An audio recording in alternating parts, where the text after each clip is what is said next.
আগামীকাল থেকে শুরু হচ্ছে মিউনিখ সিকিউরিটি কনফারেন্স। জার্মানির মিউনিখ শহরে 14 ফেব্রুয়ারি থেকে 16 ফেব্রুয়ারি পর্যন্ত এই নিরাপত্তা সম্মেলনে বিশ্বের বিভিন্ন দেশের সরকার ও রাষ্ট্রপ্রধানরা অংশ নেবেন। মিউনিখ থেকে নিরাপত্তা সম্মেলনের বিস্তারিত জানাচ্ছেন বিশেষ প্রতিনিধি ইমরান হোসেন সুমন। নিরাপত্তা সম্মেলন শুরু হচ্ছে শুক্রবার সকাল থেকে।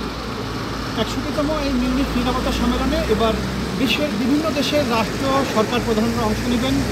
বিশেষ করে এই যে বর্তমান সময়ে যেসব নিরাপত্তা ঝুঁকিগুলো রয়েছে, সাইবার সহ নানা ক্ষেত্রে ডিসইনফরমেশন, মিসইনফরমেশন এবং আঞ্চলিক পর্যায়ে বিভিন্ন ধরনের নিরাপত্তা আমরা লক্ষ্য করছি, সেসব বিষয়ে এখানে মূল এজেন্ডায় আলোচনা থাকবে, এটি প্রাথমিকভাবে জানা গেছে।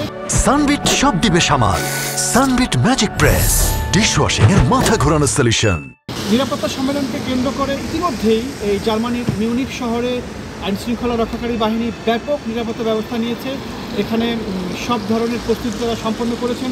শুক্রবার সকাল থেকে বিশ্বের বিভিন্ন পর্যায়ের শীর্ষ পর্যায়ের রাষ্ট্রপ্রধান এবং সরকার প্রধানরা এই নিরাপত্তা সম্মেলনে অংশ নেবেন। তারা তাদের বক্তব্যগুলো তুলে ধরবেন এবং আঞ্চলিক বিশেষ করে উদীয়মান দেশগুলো, উন্নয়নশীল দেশগুলো, তারাও তাদের বক্তব্য এই নিরাপত্তা সম্মেলনে তুলে ধরবেন। সেসব বিষয় নিয়ে এই সম্মেলন কেন্দ্রে ইতিমধ্যেই সাজ রব এবং নিরাপত্তার ব্যবস্থা নেওয়া হয়েছে। ইতিমধ্যেই আজকে সব প্রস্তুতি সম্পন্ন শেষ পর্যায়ে এবং শুক্রবার সকাল থেকে আমরা জানি যে এই নিরাপত্তা সম্মেলনটি শুরু হয়ে 16 ফেব্রুয়ারি শেষ হবে এবং এরপরও আরও বিভিন্ন ধরনের যেসব ডিক্লারেশনগুলো আসবে সেসব বিষয়ে আমরা হয়তো আপনাদেরকে সে সময় তথ্য জানিয়ে দিতে পারবো। Imran Hossain Suman, ATN news, Munich, Germany.